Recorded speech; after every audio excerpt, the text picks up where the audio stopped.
Having the generator and being able to generate 110 volts has definitely improved our ability to put a certain amount of equipment in the back of the units that would work best if you could charge them with 110 volts versus having to swap batteries out and so on.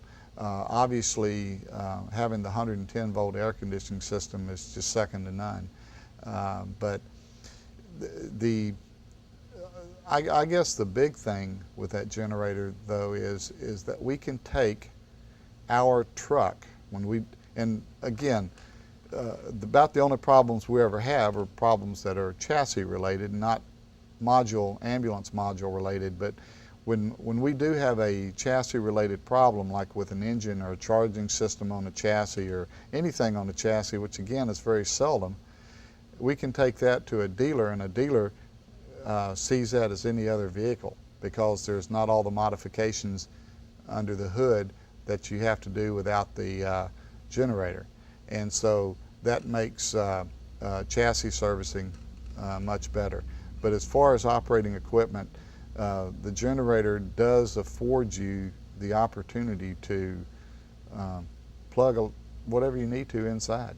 And we've even, back in Kingwood several years ago, we were famous for having power outages all the time, and we even backed one of the units in to a person's driveway one night and ran their their kidney dialysis, a home unit they had, for about 8 hours until power was restored just by running a cord out and plugging it inside the unit.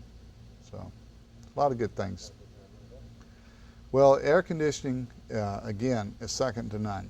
The 110 volt air conditioning is down here. Air conditioning is the one thing that you've got to have on that ambulance if you don't have anything else. And that air conditioner will flat cool. We even, jokingly say you can hang meat in the back of the thing because it gets cold, as compared to, as I mentioned earlier, conventional units. When they tie into the truck air conditioner to run a rear unit, probably the fact that no one really knows how to do that right, and that compressor up front was never designed to run an air conditioner in the back of the truck as well. So it's just second to none. I recently had a new city council member come on board, and he is a commercial air conditioner contractor, and he knows air conditioning. He's been doing it for 30 or 40 years.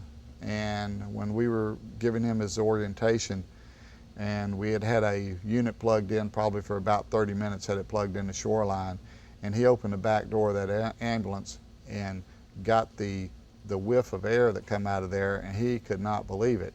He said, "This is fantastic." And I said, "This is what we have to have." And he kind of looked over the air conditioning system and said, "This is a very good system." So coming from a man with commercial experience, that means a lot.